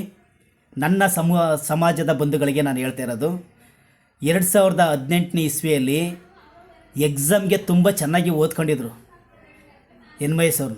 ರ್ಯಾಂಕ್ ಬರಬೇಕು ಅಂತೇಳಿ ತುಂಬ ಸೀರಿಯಸ್ಸಾಗಿ ಚೆನ್ನಾಗಿ ಓದ್ಕೊಂಡಿದ್ರು. ಆವತ್ತಿನ ದಿನ ಎಕ್ಸಾಮ್ನೇ ನಡೆಸಲಿಲ್ಲ ಆ ವರ್ಷ. ಅಂದರೆ ಅರ್ಥ, ಬಹುಜನ್ ಸಮಾಜ ಪಕ್ಷವನ್ನು ಹೇಗಾದರೂ ಮಾಡಿ ಒಂದು ಹಂತಕ್ಕೆ ತರಬೇಕು ಅಂತೇಳಿ ಇಡೀ ಚಾಮರಾಜನಗರದಿಂದ ಬೀದರ್ ತನಕ ಹಲವಾರು ರೀತಿಯ ಸಂಘಟನೆಗಳನ್ನು ಆರ್ಗನೈಸನ್ನು ಮಾಡಿದರು ಅವರು. ತುಂಬ OBC ಲೀಡರ್ಗಳು, ಬೇರೆ ಬೇರೆ GM ಲೀಡರ್ಗಳು, ಎಲ್ಲ ಲೀಡರ್ಗಳಿಗೂ ರೀಚ್ ಆಗಿ ಅವರೆಲ್ಲ BSPಗೆ ಬರೋವಂತಹ ಸಂದರ್ಭ ಆಗಿತ್ತು. ಅಂಥ ಪೀಕಲ್ಲಿದ್ದಂತಹ ಬಹುಜನ್ ಚಳವಳಿಯನ್ನು ಸಮಾಜ ಪಕ್ಷವನ್ನು 2018ರಲ್ಲಿ ಇದರ ಚಿತ್ರಣವನ್ನು ಬಲ್ಲಂತಹ ಇಬ್ಬರು ವ್ಯಕ್ತಿಗಳು ಹೋಗಿ ಈ ಒಂದು ಅವಕಾಶವನ್ನು ಮಿಸ್ ಮಾಡ್ಕೊಂಡ್ರೆ ನಾವು ಸರ್ವನಾಶ ಆಯ್ತೀವಿ ಅಂತ ಗೊತ್ತಾದಂತಹ ಇಬ್ಬರು ವ್ಯಕ್ತಿಗಳು ಅಲಯನ್ಸ್ ಮಾಡ್ಕೊಬಿಟ್ರು. ಅಲಯನ್ಸ್ ಮಾಡ್ಕೊಂಡ್ರು. ಅಲಯನ್ಸ್ ಮಾಡ್ಕೊಂಡಾದ್ಮೇಲೆ ಯಾವ ಥರ ಅಲಯನ್ಸು? 224 ಕ್ಷೇತ್ರದಲ್ಲಿ BSPಗೆ 20 ಸ್ಥಾನ. BSPಗೆ 20 ಸ್ಥಾನ ಕೇವಲ. ಅದು ಯಾವ ಥರ ಅಂದರೆ, ಯಾವ ಪ್ಲೇಸಲ್ಲಿ BSP 2ನೇ ಪ್ಲೇಸ್ ಬಂದೈತೋ ಆ ಪ್ಲೇಸಲ್ಲಿ ಮಾತ್ರ BSPಗೆ ಸ್ಥಾನಗಳು. 2ನೇ ಪ್ಲೇಸ್ ಬಂದಿಲ್ಲ ಅಂತ ಹೇಳಿದ್ರೆ 3ನೇ ಪ್ಲೇಸ್ 4ನೇ ಪ್ಲೇಸ್ ಇಲ್ಲ ಇದೆ ಅಂತ BSP ಇದೆ ಅಂದರೆ ಆ ಪ್ಲೇಸಲ್ಲಿ BSPಗೆ ಕ್ಷೇತ್ರಗಳ ವಿಂಗಡಣೆ ಮಾಡಲಿಲ್ಲ, ಅಂದರೆ ಟಿಕೆಟ್ ಕೊಡಲಿಲ್ಲ, ಘೋಷಣೆ ಆಗಲಿಲ್ಲ. ಈ ರೀತಿಯಾದ ಒಂದು ಚಿತ್ರಣವನ್ನು ಎಲ್ಲ ಗೊತ್ತಿದೆ ನಿಮಗೆ. ಇದ್ರ ಬಗ್ಗೆ ನಾನು ಎಕ್ಸ್ಪ್ಲೇನ್ ಮಾಡೋಕ್ಕೆ ಹೋಗಲ್ಲ. ಇಷ್ಟೆಲ್ಲ ಬೆಳವಣಿಗೆಗಳ ನಂತರ ಇಷ್ಟವಿಲ್ಲದೆ ಒತ್ತಾಯಪೂರ್ವಕವಾಗಿ ಅಲಯನ್ಸ್ ಮಾಡ್ಕೊಂಡಂತಹ ಸಂದರ್ಭದಿಂದಾಗಿ 2018ನೇ ಇಸ್ವಿಯಲ್ಲಿ ನಮ್ಮ ಶ್ರಮ ಏನು ಅಂತ ಗೊತ್ತಾಗಲಿಲ್ಲ. ಅಲ್ಲಿಗೆ ಈ ಶ್ರಮ ಗೊತ್ತಾಗದಿರೋದಕ್ಕೆ ತುಂಬ ಅಲಯನ್ಸ್ ಮಾಡ್ಕೊಂಡಿದ್ದು ಒಂದೇ ಒಂದು ಕ್ಷೇತ್ರದಲ್ಲಿ ಮಾತ್ರ, ಕೊಳ್ಳೇಗಾಲದಲ್ಲಿ ಮಾತ್ರ ಗೆಲ್ಲಕ್ಕೆ ಸಾಧ್ಯ ಆಯಿತು. ಇನ್ಯಾವ ಕ್ಷೇತ್ರದಲ್ಲೂ, ಇನ್ನು 19 ಕ್ಷೇತ್ರದಲ್ಲಿ ಯಾವುದು ಗೆಲುವನ್ನು ಸಾಧಿಸೋಕ್ಕೆ ಸಾಧ್ಯ ಆಗಲಿಲ್ಲ. ಇದೆಲ್ಲವನ್ನು, ರಾಜಕೀಯವನ್ನು ಸೂಕ್ಷ್ಮವಾಗಿ ಅರ್ಥ ಮಾಡ್ಕೋಬೇಕು ಬಂಧುಗಳೇ. ಇದನ್ನು ಅರ್ಥ ಆದರೆ ಮಾತ್ರ ನಮಗೆ ನಮ್ಮ ಸಮಾಜ ಹೇಗಿರುತ್ತೆ, ಏನಿರುತ್ತೆ ಅಂತ ಗೊತ್ತಾಗುತ್ತೆ. ನೆಕ್ಸ್ಟ್ ಕೊನೆಯದಾಗಿ ನಾನು ಹೇಳೋ ಮಾತು ಅಂತ ಹೇಳಿದ್ರೆ, BJPಗೆ ದಲಿತರು ಹೋಗ್ಬಾರ್ದು. ವೆರಿ ಗುಡ್, ಹೋಗ್ಬಾರ್ದು. BJPಗೂ ನಮಗೂ ಆಗಲ್ಲ. ಆದರೆ BJP SC ST ರಿಸರ್ವೇಷನ್ ಟಿಕೆಟ್ನ ಕೊಡ್ತಾರಲ್ಲ, ಆಗ ಯಾರು ಹೋಗ್ತಾರೆ? ಯಾರಿಗೆ ಟಿಕೆಟ್ ಕೊಡ್ತಾರೆ ಅವರು? ಇದನ್ನು ಸೂಕ್ಷ್ಮವಾಗಿ ಅಬ್ಸರ್ವ್ ಮಾಡಿ ಬಂಧುಗಳೇ. ವಲಯರು ಒಬ್ಬರು ಹೋಗಲ್ಲ ಅಲ್ಲಿಗೆ, ವಲಯ ಸಮಾಜ ಹೋಗಲ್ಲ ಅಲ್ಲಿಗೆ ಒಬ್ಬರನ್ನು. ಅಂಥ ಟೈಮಲ್ಲಿ SC ST ರಿಸರ್ವ್ ಕಾನ್ಸ್ಟೆನ್ಸಿಗಳಿದೆ, ಮೀಸಲು ಕ್ಷೇತ್ರಗಳು. ಆ ಕ್ಷೇತ್ರಕ್ಕೆ BJPಯವರು ಯಾರಿಗೆ ಟಿಕೆಟ್ ಕೊಡ್ತಾರೆ? ಕಂಪಲ್ಸರಿ SC STಗಳಿಗೆ ಕೊಡಬೇಕು. ಅದನ್ನು ಯಾರಿಗೆ ಕೊಡ್ತಾರೆ ಬಂಧುಗಳೇ? SC ಕ್ಷೇತ್ರದಲ್ಲಿ SC ಪಟ್ಟಿಯಲ್ಲಿರ್ತಕ್ಕಂಥ 101 ಜಾತಿಗಳಲ್ಲಿ 101ನೇವ್ರು ಯಾರು ಇರ್ತಾರೆ ಗೊತ್ತಾ? ಅವ್ರಿಗೆ ಟಿಕೆಟ್ ಕೊಡ್ತಾರೆ. ಹುಡುಕಿ SC ಪಟ್ಟಿಯಲ್ಲಿರ್ತಕ್ಕಂಥ 101 ವ್ಯಕ್ತಿ, ಅವ್ರದ್ದು 1000 2000 ಓಟ್ ಇರಲ್ಲ. ಅಂಥ ವ್ಯಕ್ತಿಗಳನ್ನ ಹುಡುಕಿ, ಅವ್ರಿಗೆ ಉದಾಹರಣೆಗೆ ಹೇಳ್ತಿರೋದು ನಾನು, ಅಂಥ ವ್ಯಕ್ತಿಗಳನ್ನ ಹುಡುಕಿ MLA ಟಿಕೆಟ್ ಕೊಡ್ತಾರೆ, MP ಟಿಕೆಟ್ ಕೊಡ್ತಾರೆ. ಯಾರ ವಿರುದ್ಧ ಬಂದು ನಿಂತ್ಕೊಳ್ತಾರೆ ಗೊತ್ತಾ? ಇನ್ನಿತರ ವಲಯ ಸಮುದಾಯದ ವ್ಯಕ್ತಿಗಳು ನಿಂತಿರ್ತಾರಲ್ಲ, ಅವ್ರ ವಿರುದ್ಧನೇ 101ನೇ ಸಮುದಾಯದ ವ್ಯಕ್ತಿ ಬಂದು ನಿಂತ್ಕೊಳ್ತಾರೆ. ವಲಯ ಸಮುದಾಯ ಗೆಲ್ಲಲ್ಲ, 101ನೇ ನಿಂತಿರ್ತಾನಲ್ಲ ಅವನು ಗೆಲ್ತಾನೆ. ಇದನ್ನು ಸೂಕ್ಷ್ಮವಾಗಿ ಅರ್ಥ ಮಾಡ್ಕೋಬೇಕು ಬಂಧುಗಳೇ. ಈಗಾಗಲೇ ಈ ಥರದ್ದು ಉದಾಹರಣೆಗಳು ಸಾಕಷ್ಟು ನೋಡಿದ್ದೀರ. ಮಲ್ಲಿಕಾರ್ಜುನ ಖರ್ಗೆ ಸಾಹೇಬ್ರಿಗೆ ವಿರುದ್ಧವಾಗಿ ನಿಂತ್ಕೊಂಡಂಥ ವ್ಯಕ್ತಿ ಇನ್ನೊಬ್ಬರು ಮಲ್ಲಿಕಾರ್ಜುನ ಖರ್ಗೆ ಸಾಹೇಬ್ರ ಸಮುದಾಯಕ್ಕೆ ಸೇರಿದಂಥ ವ್ಯಕ್ತಿ ಅಲ್ಲ, ಆದರೆ SC ಪಟ್ಟಿ ಒಳಗಡೆ ಇರ್ತಕ್ಕಂಥ ಒಬ್ಬ ವ್ಯಕ್ತಿ. ಮಲ್ಲಿಕಾರ್ಜುನ ಖರ್ಗೆ ಸಾಹೇಬರು ಸೋತರು, ಅವ್ರು ಗೆದ್ದರು. ಅವ್ರಿಗೆ ಮಲ್ಲಿಕಾರ್ಜುನ ಖರ್ಗೆ ಸಾಹೇಬ್ರಿಗೆ ಇರೋಷ್ಟು ಸಂವಿಧಾನದ ಬಗ್ಗೆ ಜ್ಞಾನ, ಬಾಬಾ ಸಾಹೇಬ್ರ ಬಗ್ಗೆ ಕಾಳಜಿ, ಸಮುದಾಯದ ಬಗ್ಗೆ ಕಾಳಜಿ ಅವ್ರಿಗೆ ಇರಬೇಕು ಅಂತ ಏನಿಲ್ಲ. ಯಾರಿಗೆ ಇರುತ್ತೋ ಅಂಥವ್ರನ್ನ ಆಯ್ಕೆ ಮಾಡಲ್ಲ ಅವರು. ಈ ಸಂದರ್ಭದಲ್ಲಿ ಏನು ಮಾಡ್ತೀರಾ? 101ನೇವ್ನು ಸಿಗಲಿಲ್ವಾ? 100ನೇವ್ನು ಸಿಗ್ತಾನೆ. 100ನೇವ್ನು ಸಿಗಲಿಲ್ವಾ? 99, 98, 97, 96, 95 ಕೆಳಗಡೆಯಿಂದ ಬರ್ತಾರೆ ಅವರು. ಕೆಳಗಡೆಯಿಂದ ಬಂದಮೇಲೆ ನಾನು ಫಸ್ಟ್ ಸ್ಟಾರ್ಟಿಂಗಲ್ಲಿ ಮಾತಾಡೋಕ್ಕೆ ಹೇಳಿದೆ, ಮೊದಲ 10 ಉಪಜಾತಿಗಳಿಗೆ ಮಾತ್ರ ಬಾಬಾ ಸಾಹೇಬ್ರದ್ದು ಟಚ್ ಆಗಿದೆ, ಸಂವಿಧಾನದ ಟಚ್ ಆಗಿದೆ. ನಾನು ಹೇಳ್ತಿರೋದು 101ನೇವ್ರಿಗೆ 100ನೇವ್ರಿಗೆ 99, 98, 97 ಈ ಥರ ಕೆಳಗಡೆಯಿಂದ ಬರೋರಿಗೆ ಬಾಬಾ ಸಾಹೇಬರು ಗೊತ್ತಿಲ್ಲ, ಬಾಬಾ ಸಾಹೇಬರು ಸಂವಿಧಾನನೂ ಗೊತ್ತಿಲ್ಲ, ಆ ಸಮುದಾಯದ ಕಾಳಜಿನೂ ಗೊತ್ತಿಲ್ಲ. ಕೋಟದಲ್ಲಿ ಗೆದ್ದುಬಿಡ್ತಾರೆ. ಕೈ ಎತ್ತು ಅಂದರೆ ಕೈ ಎತ್ತಾರೆ, ಕೈ ಬಿಡು ಅಂದರೆ ಕೈ ಬಿಡ್ತಾರೆ. ಇಂಥ ಸಂದರ್ಭದಲ್ಲಿ ಬಾಬಾ ಸಾಹೇಬ್ರ ಬಗ್ಗೆ, ಸಂವಿಧಾನದ ಬಗ್ಗೆ ಅವ್ರಿಗೆ ನಾಲೆಡ್ಜ್ ಇರೋರು BJP ಪಕ್ಷಕ್ಕೆ ಹೋಗಬೇಕಾ ಬೇಡವಾ ಅಂತ ನನ್ನ ಸಮಾಜದ ಬಂಧುಗಳು ತೀರ್ಮಾನ ಮಾಡಲಿ. ನಾನು ಹೋಗಿ ಅಂತ ಹೇಳಲ್ಲ, ನಾನು ಹೋಗಿ ಅಂತ ಹೇಳೋಕ್ಕೆ ನನಗೆ ರೈಟ್ಸ್ ಇಲ್ಲ, ನಿಮ್ಮ ಸ್ವಾತಂತ್ರ್ಯ ಅದು. ನನ್ನ ಸಮುದಾಯವನ್ನು ರಕ್ಷಣೆ ಮಾಡ್ಕೊಳ್ಳೋಕ್ಕೆ ನನಗೆ ಎಲ್ಲಿ ಅವಕಾಶ ಇದೆ ಆ ಪ್ಲೇಸ್ಗೆ ಹೋಗಬೇಕಾ ಬೇಡವಾ ಅಂತ ಯೋಚನೆ ಮಾಡಬೇಕಾದದ್ದು ನಮ್ಮ ಕರ್ತವ್ಯ. ನಾನು ಯಾವ ಪಕ್ಷಕ್ಕೂ ಹೋಗಬೇಡಿ ಅಂತ ಹೇಳೋಕ್ಕೆ ನನಗೆ ರೈಟ್ಸ್ ಇಲ್ಲ. ಡಿಸೈಡ್ ಮಾಡಿ, ನಿರ್ಧಾರ ಮಾಡಿ ಯಾವ್ದು ಸರಿ ಯಾವ್ದು ತಪ್ಪು ಅಂತೇಳಿ. ಯಾವುದೇ ಬಾಬಾ ಸಾಹೇಬರು ಹೇಳಿರುವಾಗಂದರೆ ಕಾಂಗ್ರೆಸ್ ಒಂದು ಉರಿಯುವ ಮನೆ, ಅಲ್ಲಿಗೆ ಹೋದವರು ಸುಟ್ಟು ಕರಕಲಾಗ್ತಾರೆ ಅಂತ ಹೇಳಿದ್ರೆ ಬಾಬಾ ಸಾಹೇಬ್ ಕಾಂಗ್ರೆಸ್ಲಿದ್ದವರೆಲ್ಲ ಬಾಬಾ ಸಾಹೇಬ್ರ ಆಸೆಗಳನ್ನ ಈಡೇರಿಸ್ತೀವಿ ಅಂತ ಹೆಂಗೆ ಹೇಳೋಕ್ಕಾಗುತ್ತೆ? ಬಾಬಾ ಸಾಹೇಬ್ರ ಮಾತುಗಳನ್ನ ವಿರೋಧ ಮಾಡ್ಕೊಂಡು ಅಲ್ಲಿಗೆ ಹೋಗ್ಬೇಕು. ಕಾಂಗ್ರೆಸ್ ಆ ಪಕ್ಷದಲ್ಲಿ ಆ ಟೈಮಲ್ಲಿ ಕಾಂಗ್ರೆಸ್ಸಲ್ಲಿದ್ದವರೇ ಇವತ್ತು BJPಲಿ ಇರ್ಬೋದು. ನಾನು ಹಿಸ್ಟ್ರಿ ಪಾಠ ಮಾಡ್ತಕ್ಕಂಥ ವ್ಯಕ್ತಿ, ಮೇಷ್ಟ್ರು. 1885ನೇ ಇಸ್ವಿಯಲ್ಲಿ ಇಂಡಿಯನ್ ನ್ಯಾಷನಲ್ ಕಾಂಗ್ರೆಸ್ ಸ್ಥಾಪನೆ ಆಗೈತೆ. 1885ನೇ ಇಸ್ವಿಯಲ್ಲಿ. ಆ ಟೈಮಲ್ಲಿ ಸ್ವಲ್ಪ ವರ್ಷಗಳ ನಂತರದಲ್ಲೇ ಡಿಸ್ಪ್ಯೂಟ್ ಆಗಿ ಅಲ್ಲಿ 2 ಬಣಗಳಾಗ್ತವೆ, ಮಂದಗಾಮಿಗಳು ಮತ್ತು ತೀವ್ರಗಾಮಿಗಳು ಅಂತ. ಮಂದಗಾಮಿಗಳದು ಒಂದು ಬಣ, ತೀವ್ರಗಾಮಿಗಳದು ಒಂದು ಬಣ. ಬಹುತೇಕ ಮಂದಗಾಮಿಗಳು, ಇಲ್ಲಿ ಸೂಕ್ಷ್ಮವಾಗಿ ಗಮನಿಸಿ ಬಂಧುಗಳೇ, ಬಹುತೇಕ ಮಂದಗಾಮಿಗಳು ಯಾರ್ಯಾರು ಈ ಮಂದಗಾಮಿ ಲೀಡರ್ಗಳಂತಿದ್ರೋ ಅವರೆಲ್ಲ ಇಂಗ್ಲೆಂಡಿಂದ ಉನ್ನತ ವ್ಯಾಸಂಗವನ್ನು ಪಡೆದುಕೊಂಡು ಬಂದಂಥ ವ್ಯಕ್ತಿಗಳು. ನಿಮ್ಗೆ ಆಶ್ಚರ್ಯ ಆಗುತ್ತೆ, ದಾದಾಬಾಯಿ ನವರೋಜಿ ಇನ್ನಿತರ ಕೆಲವು ವ್ಯಕ್ತಿಗಳು ಇಂಗ್ಲೆಂಡಿನಲ್ಲಿ ಹೋಗಿ ದೊಡ್ಡ ದೊಡ್ಡ ಕಾರ್ಖಾನೆಗಳನ್ನ ಸ್ಥಾಪನೆ ಮಾಡಿರ್ತಾರೆ. ಇಲ್ಲಿ ಇಂಡಿಯನ್ ನ್ಯಾಷನಲ್ ಕಾಂಗ್ರೆಸ್ ಸ್ಥಾಪನೆ ಆಗೋ ಸಂದರ್ಭದಲ್ಲೇ ಅಲ್ಲಿ ಬ್ರಿಟನಲ್ಲಿ ಹೋಗಿ ಅಥವಾ ಇಂಗ್ಲೆಂಡಲ್ಲಿ ಹೋಗಿ ಅವರು ಕಾರ್ಖಾನೆಗಳನ್ನ ಸ್ಥಾಪನೆ ಮಾಡ್ತಾರೆ ಅಂತ ಹೇಳಿದ್ರೆ ಬ್ರಿಟಿಷರಿಗೂ ಭಾರತೀಯರಿಗೂ ಯಾವ ಥರ ಸಂಬಂಧ ಇತ್ತು ಅವ್ರಿಗೆ, ಕಾರ್ಖಾನೆ ಸ್ಥಾಪನೆ ಮಾಡ್ತಾರಲ್ಲ ಅವ್ರಿಗೆ. ಆ ಟೈಮಲ್ಲಿ 2 ಬಣಗಳಾಗಿದ್ದಂಥವರು, ಒಂದು ಬಣಗಳು ಮಂದಗಾಮಿಗಳು, ಇನ್ನೊಂದು ಬಣಗಳು ತೀವ್ರಗಾಮಿಗಳು ಅಂತ ಬಂದರು. ಇದು ವರ್ಷ ಆಯ್ತಾ 1925ನೇ ಇಸ್ವಿಯಲ್ಲಿ RSS ಸ್ಥಾಪನೆ ಆಗುತ್ತೆ. 1885ರಲ್ಲಿ 1925ರಲ್ಲಿ ಎಷ್ಟು ವರ್ಷ ಆಯಿತು?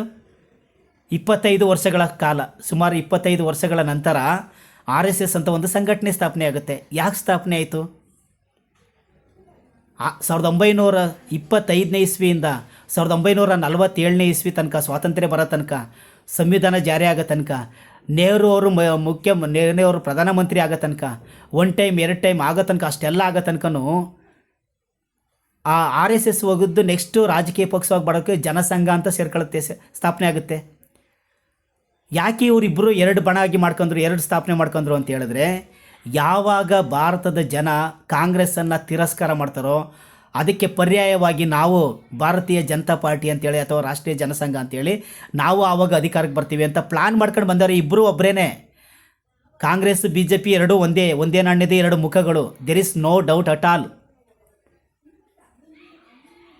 ಆದರೆ ನಮ್ಮದೇ ಆದ ಸ್ವಂತ ಪಕ್ಷ ಬರೋ ತನಕನೂ ಕೂಡ ಅನಿವಾರ್ಯವಾಗಿ ದಲಿತರು ಇವೆರಡು ಪಕ್ಷಗಳಲ್ಲಿ ಒಂದು ಪಕ್ಷಗಳನ್ನ ಆಯ್ಕೆ ಮಾಡ್ಕೊಳ್ಳೇಬೇಕಾಗಿತ್ತು.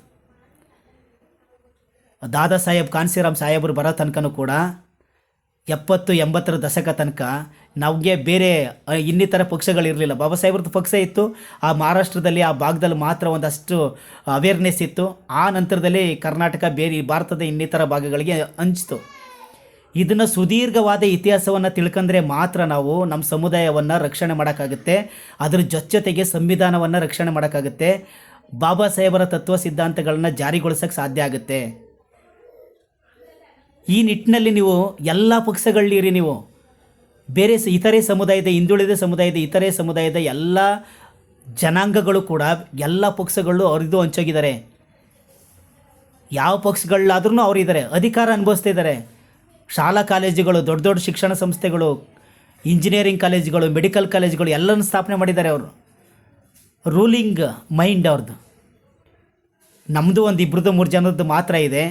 ಅವರು ರಾಜ್ಯ ಮಟ್ಟದಲ್ಲಿ ಸ್ಥಾಪನೆ ಮಾಡೋಕ್ಕಾಗ್ತಿಲ್ಲ. ರಾಜ್ಯ ಮಟ್ಟ ಯಾಕೆಂದರೆ ದೊಡ್ಡ ದುರಂತ. ಇದೊಂದು ವಿಚಾರನ ಸೂಕ್ಷ್ಮವಾಗಿ ಗಮನಿಸ್ಕೊಳ್ಳಿ ಬಂಧುಗಳೇ.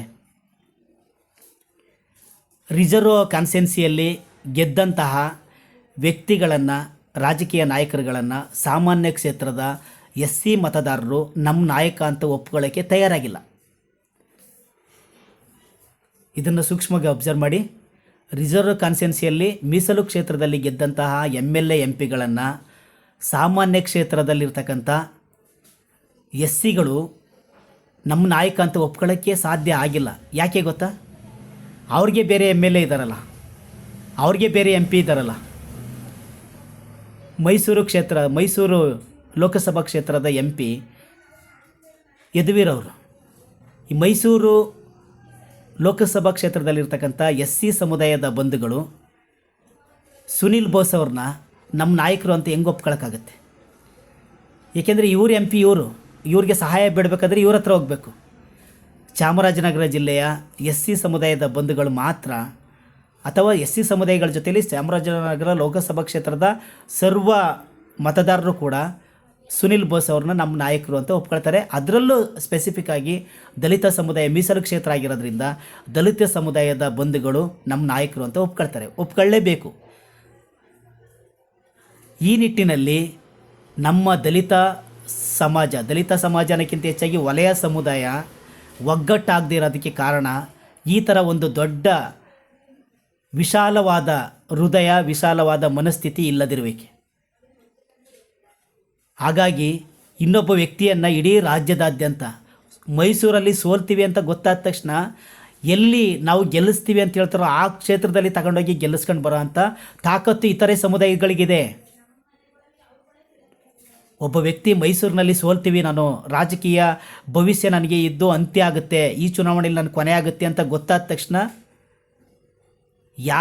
ಯಾವ ವ್ಯಕ್ತಿ ಸೋತೋಗ್ತೀನಿ ಅಂತ ಗೊತ್ತಾದ ತಕ್ಷಣ, ಇಂಟೆಲಿಜೆನ್ಸ್ ರಿಪೋರ್ಟ್ ಗೊತ್ತಾದ ತಕ್ಷಣ ಯಾವ ಕ್ಷೇತ್ರದಲ್ಲಿ ನಾವು ಗೆಲ್ಲಿಸ್ಕೊತೀವಿ ಅಂತ ಪಣ ತೊಡ್ತಾರೋ ಮತದಾರರು ಆ ಕ್ಷೇತ್ರದಲ್ಲಿ ನಿಲ್ಲಿಸ್ಕೊಂಡು ಗೆಲ್ತ್ಕೊಬರ್ತಾರೆ. ಆದರೆ ವಲಯ ಸಮುದಾಯಕ್ಕೆ ನಮ್ಮ ನಾಯಕ, ನಮ್ಮ ಸಮುದಾಯದ ನಾಯಕ ಇವರು ಒಬ್ಬರು ಒಳಗಡೆ ಇರಬೇಕಾಗಿತ್ತು, ವಿಧಾನಸಭೆ ಒಳಗಡೆ ಇರಬೇಕಾಗಿತ್ತು, ನಮಗೆ ಧ್ವನಿ ಆಗ್ತಿದ್ರು ಅಂತ ಯಾರಿಗಾದರೂ ಅನಿಸಿದೆಯಾ? ಯಾರಾದರೂ ಆ ಥರ ವ್ಯಕ್ತಿಗಳಿದ್ದರೆ, ತುಂಬ ಮೋಸ್ಟ್ ಪವರ್ಫುಲ್ ವ್ಯಕ್ತಿ ಇದ್ದರೆ ಅವ್ರನ್ನ ಸೋಲ್ಸೋದು ಹೆಂಗೆ ಅಂತ ಎಲ್ಲ ಶಕ್ತಿಗಳು ಸೇರ್ಕೊಂಡು ಅದನ್ನ ಸೋಲ್ಸೋದು ಹೆಂಗೆ ಅಂತ ಯೋಚನೆ ಮಾಡ್ತೀವಿ ಹೊರತು ಇವರು ನನಗಿಂತಲೂ ಬೆಸ್ಟ್, ಇವರು ಒಳಗಡೆ ಹೋಗಬೇಕಾಗಿತ್ತು ವಿಧಾನಸಭೆ ಒಳಗಡೆ ಅಂತ ವಿಶಾಲವಾಗಿ ಯೋಚನೆ ಮಾಡ್ತಕ್ಕಂಥ ಮನಸ್ಸುಗಳು ಕಡಿಮೆ ಆಗಿದೆ. ಈ ನಿಟ್ಟಿನಲ್ಲಿ ಬಂಧುಗಳೇ, ಸರ್ವ ರಾಜಕೀಯ ಪಕ್ಷಗಳಲ್ಲೂ ನಮ್ಮ ಅಸ್ಮಿತೆಯನ್ನು, ನಮ್ಮ ಪ್ರಾಧಾನ್ಯತೆಯನ್ನು, ನಮ್ಮ ಸ್ಥಾನಮಾನಗಳನ್ನ ಪಡ್ಕೋಬೇಕಾಗಿದೆ. ಇದು ಪ್ರಜಾಪ್ರಭುತ್ವ ವ್ಯವಸ್ಥೆ. ಅದು ಇಲ್ಲ ಅಂತ ಹೇಳಿದ್ರೆ ನಾವು ಸರ್ವನಾಶ ಆಗೋದ್ರ ಜೊತೆಯಲ್ಲಿ ಸಮುದಾಯನೂ ಸರ್ವನಾಶ ಆಗುತ್ತೆ. ಈ ನಿಟ್ಟಿನಲ್ಲಿ ಯಾವುದೇ ರಾಜಕೀಯ ಪಕ್ಷದ ಬಂಧುಗಳು ವೈಯಕ್ತಿಕವಾಗಿ ನಿಂದನೆಗಳನ್ನ ಮಾಡದೆ, ಅದರಲ್ಲೂ ವಲಯ ಸಮುದಾಯದ ಎಲ್ಲ ಸರ್ವ ಪಕ್ಷಗಳಿರ್ತಕ್ಕಂಥ ರಾಜಕೀಯ ಬಂಧುಗಳು ವೈಯಕ್ತಿಕ ಟೀಕೆ ನಿಂದನೆಗಳಿಗೆ ಅವಕಾಶ ಮಾಡಿಕೊಡದೆ, ನೀವು ಪಕ್ಷವನ್ನು ಕಟ್ಟಿ, ಯಾವ ಪಕ್ಷ ಕಟ್ಟುತ್ತೆ ಅಲ್ಲಿ ಯಾರಿಗೆ ಸತ್ವಯುತವಾಗಿದೆ, ಯಾರಿಗೆ ಶಕ್ತಿಯುತ ಇದೆ ಅಲ್ಲಿಗೆ ಬರ್ತಾರೆ. ಚಿತ್ರಾನ್ನ ಮಾಡೋದನ್ನು ತುಂಬ ಚೆನ್ನಾಗಿ ಎಕ್ಸ್ಪರ್ಟಾಗಿ ಮಾಡಿದ್ರೆ ಜನ ಎಷ್ಟು ದೂರ ಆದರೂ ಆ ಚಿತ್ರಾನ್ನ ತಿನ್ನಬೇಕು ಅಂತ ಅನಿಸಿರೋರು ಹುಡ್ಕೊಂಡು ಬಂದೇ ಬರ್ತಾರೆ. ನಾನು ಬಿರಿಯಾನಿ ಮಾಡೋದ್ರಲ್ಲಿ ತುಂಬ ಎಕ್ಸ್ಪರ್ಟು, ಆದರೆ ನನ್ನ ಹತ್ರ ಒಂದು ಜನನೂ ಬರ್ತಿಲ್ಲ ಅಂದರೆ ಅರ್ಥ ಬಿರಿಯಾನಿಗಿಂತ ನನ್ನ ಮನಸ್ಥಿತಿ, ನನ್ನ ಭಾವನೆಯನ್ನು ನಾನು ಸ್ವಚ್ಛವಾಗಿ ಇಟ್ಕೋಬೇಕು. ಪ್ರೀತಿ, ಕರುಣೆ, ಮೈತ್ರಿ ಅನ್ನೋದನ್ನ ಕೊಡಬೇಕು ನಾವು.